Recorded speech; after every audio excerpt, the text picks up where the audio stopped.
salud. Así que no se preocupe por ello.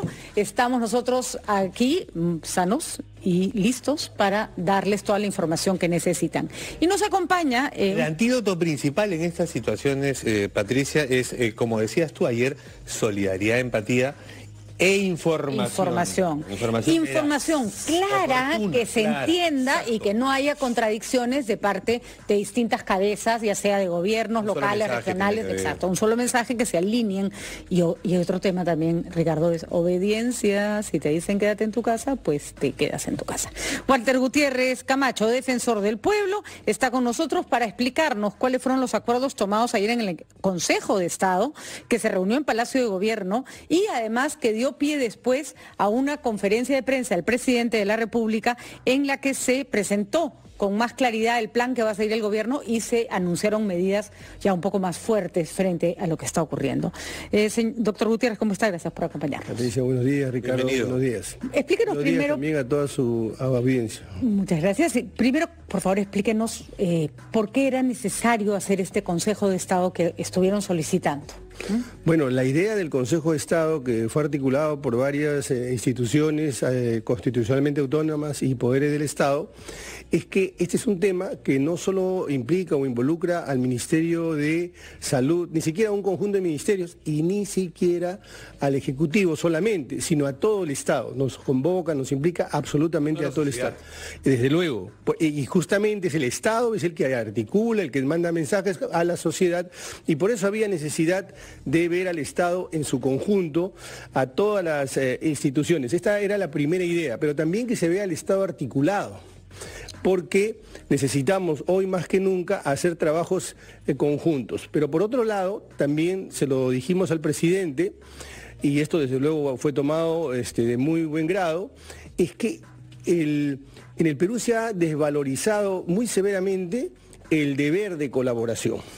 El deber de colaboración entre todas las instituciones del Estado. Cuando eligen al Parlamento, eligen al presidente o designan autoridades, el mandato es: entre ustedes van a colaborar para que nosotros, los ciudadanos, tengamos derechos reales y servicios públicos eficientes.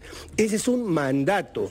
Y entonces en el Perú esto está un poco, digamos, devaluado. No conversan entre sí los sectores. ¿No? Desafortunadamente tenemos un Estado invertebrado, desarticulado, no en este gobierno, sino desde hace varios gobiernos, y es el momento, ¿no? Y es una oportunidad para articular el Estado.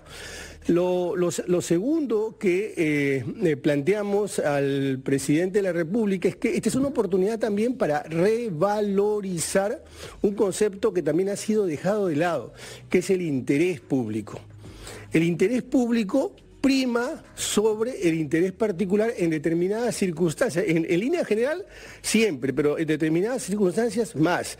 Lo que tú decías, Ricardo, hace un momento. Fíjate, hay instituciones que no se sienten comprometidas o implicadas. Miren lo que ha demorado que las universidades tomen conciencia y suspendan sus clases. El día de ayer yo me he pasado varias horas hablando con rectores justamente para para conversar y convencerlos de este tema. Afortunadamente muchos de ellos ya tenían en su propia decisión, agenda, suspender las clases. Pero hay otras instituciones... Otros se lo estaban pensando. Y a propósito de esta prohibición para reuniones públicas de más de 300 personas, hay algunos, doctor Gutiérrez, que ya le están sacando a la vuelta, sobre todo discotecas, grandes restaurantes que tienen espectáculos de música, así dicen, reducimos, y en atención a la salud pública, reducimos nuestro aforo a 290 personas. Da lo mismo. Eso es como una broma pesada, claro, ¿no? le están sacando la vuelta a la ley. Sí, porque la idea es que la gente se quede en casa, básicamente. Por supuesto, ¿no? La suspensión de clases no significa vacaciones. Ni siquiera juntar a muchos chicos en una casa, ¿no? Por supuesto. Otra de las cosas que hay que aprovechar para subrayar es que el cumplimiento de la norma, lo que reclamaba Ricardo y tú también, Patricia, la norma no es un obstáculo, la norma no es un valladar, la norma es una regla de convivencia y de progreso, y hay que volver a darle valor. Entonces, estamos pensando, ok, son 300, a ver cómo le sacamos la vuelta a la ley, sí, bueno, ¿no? Y no nos damos cuenta que con eso estamos en realidad perjudicando a toda la sociedad y finalmente a nosotros mismos.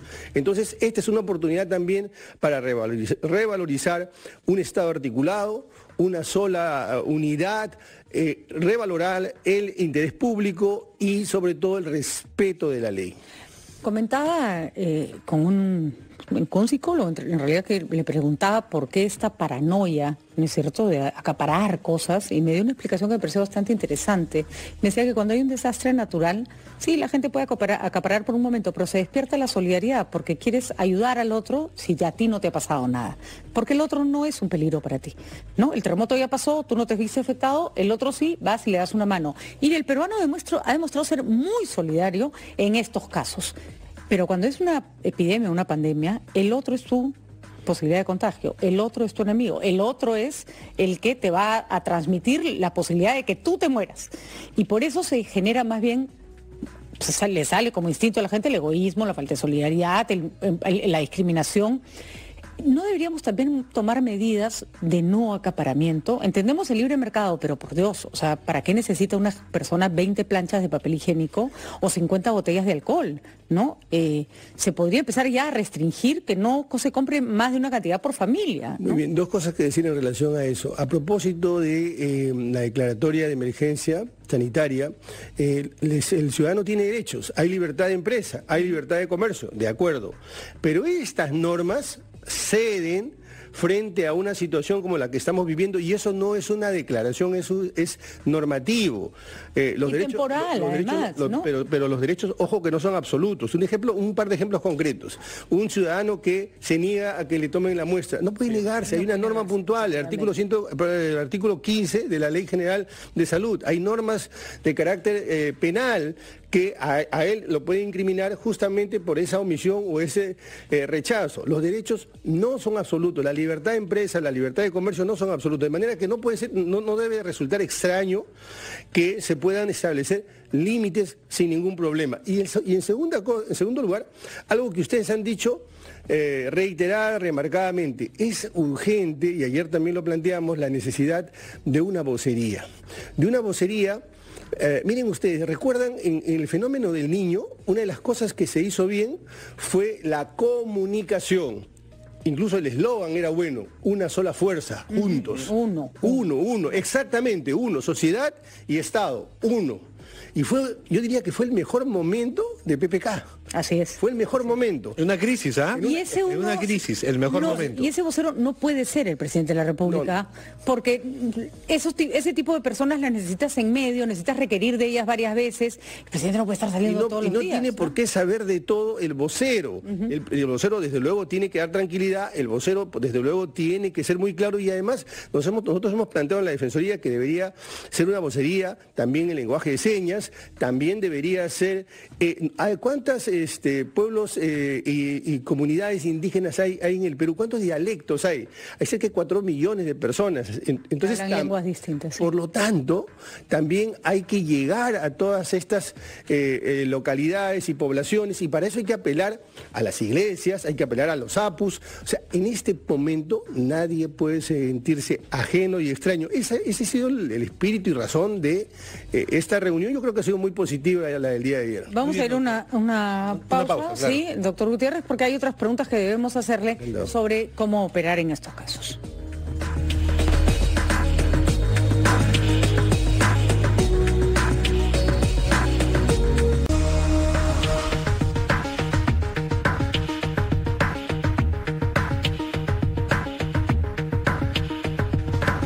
Ocho y 19 minutos, 8 y 20 minutos de la mañana, conversamos con Walter Gutiérrez, defensor del pueblo. Integrante del Consejo del Estado, de Defensa del Estado, que ayer se ha reunido en Palacio de Gobierno. Que reclama lo que venimos diciendo, que cada vez se tiene que hacer más evidente y claro, y es quién es el vocero del gobierno, y lo que se ha hecho en otras circunstancias, debe salir un vocero cada día a la misma hora, a dar mensajes, aunque sean reiterativos, porque no se puede asumir que la población todo el tiempo está escuchando lo que dicen en los medios de comunicación, ¿no? Sí, porque el virus que hay que también repeler, evitar que se expanda, es el virus de la desinformación y el miedo.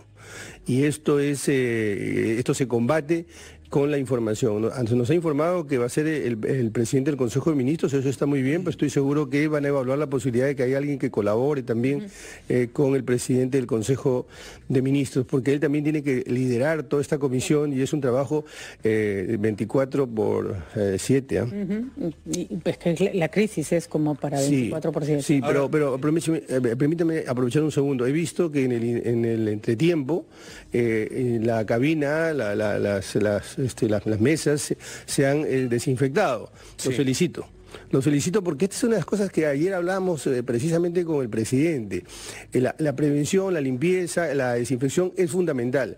En otros lugares, y esto debería hacerse ya en el Perú, los medios de transportes, el metropolitano, por ejemplo, debería limpiarse no mañana, tarde y noche, sino al terminar una ruta debería limpiarse. Esto ya se está haciendo en otros lugares. Y buscar una forma de limpiarlo rápido. Muy rápido, claro. Por ejemplo, en la Defensoría del Pueblo ya hemos tomado varias medidas.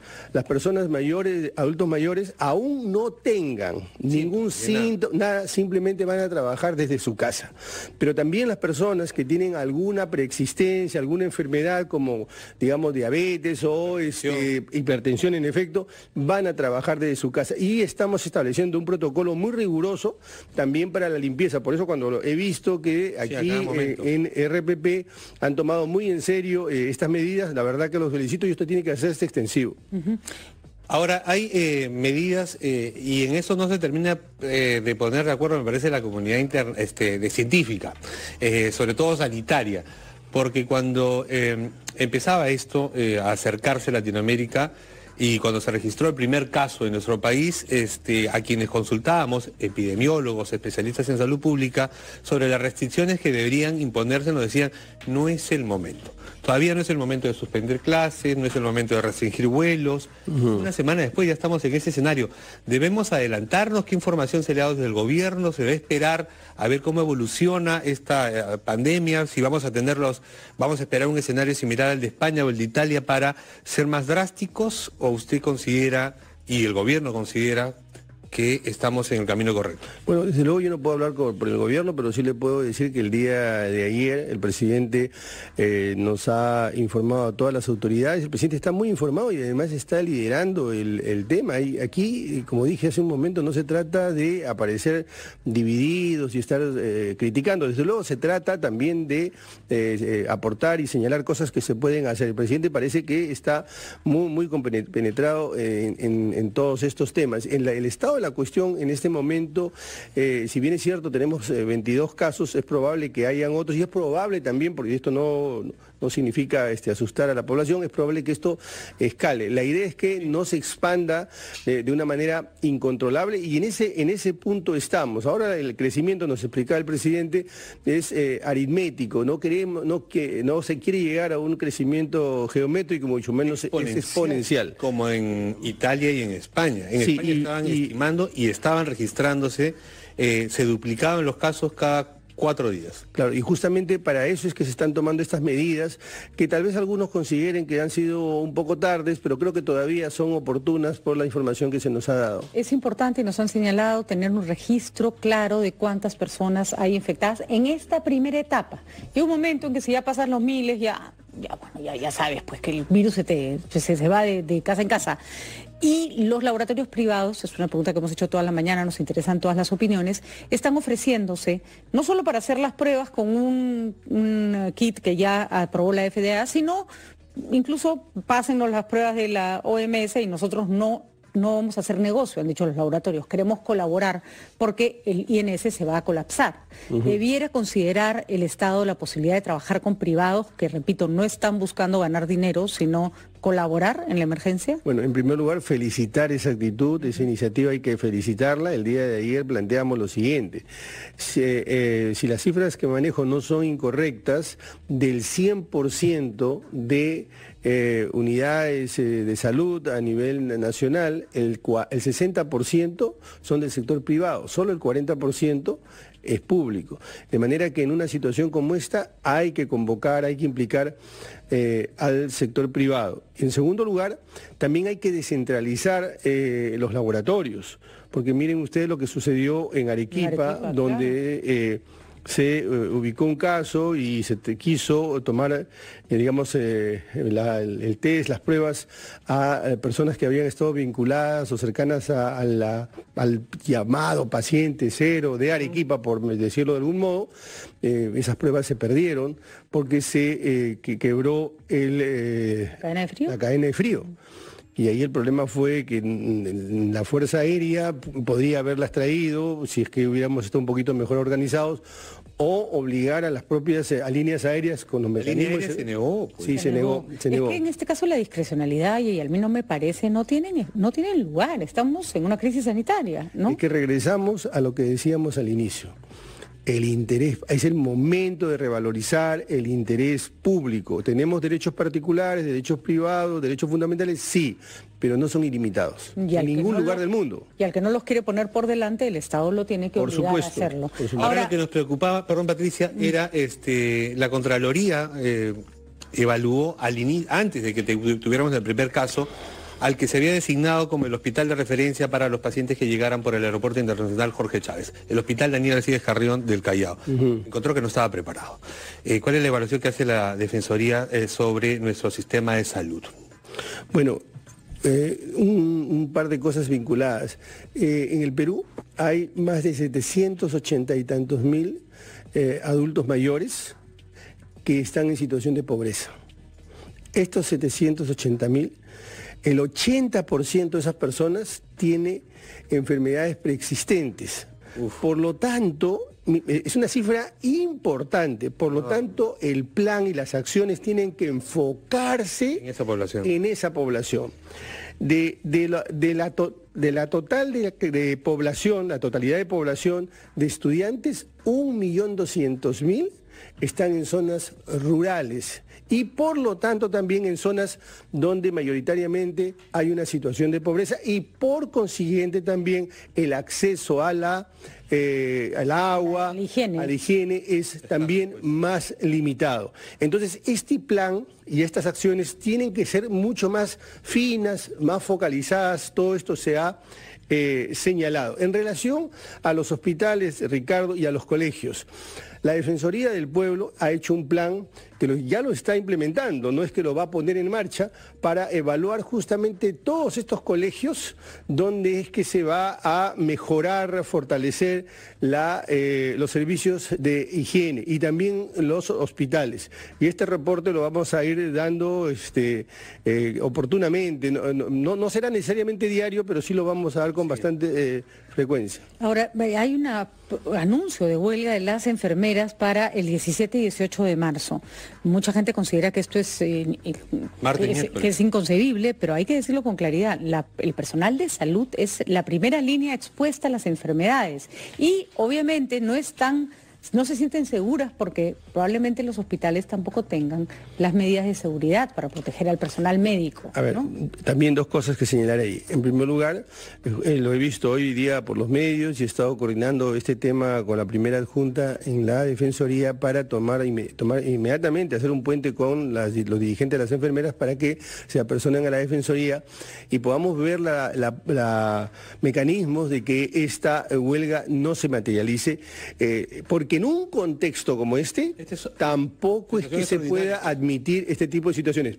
Y ahí voy al segundo punto que acaba de señalar Patricia. Pero las personas que están más expuestas son precisamente los médicos, son precisamente las enfermeras, los auxiliares de servicios médicos y por consiguiente a ellos también hay que darles todas las seguridades, todo el instrumental, todo el equipo y por eso es que también vamos a ver si, digamos, el reclamo va por ese lado o es simplemente un oportunismo. Esperemos que esto segundo no sea así.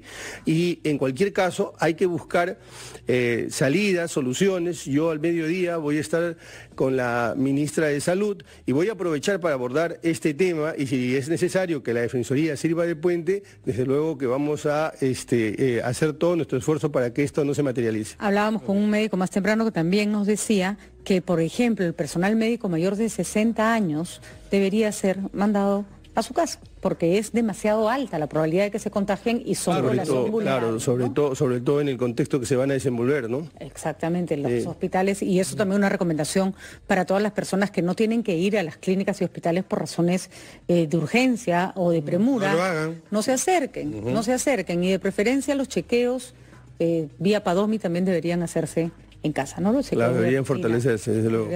Tanto por hacer, defensor, tanto por hacer. Sí, pero veamos esto como una oportunidad, veamos esto para reinstalar conductas, ¿no? Fortalecer aquellas que han estado lábiles, que se han dejado de lado, sobre todo el concepto de interés público. A veces pensamos que todo es mercado y todo es interés privado.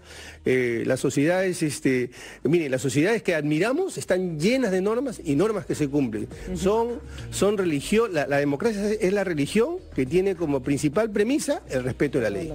Muy bien, el doctor Gutiérrez, gracias por haber estado con nosotros, y efectivamente también es una oportunidad para recordar que invertir en salud pública es una de las cosas más rentables que puede hacer un país. Vamos a una pausa.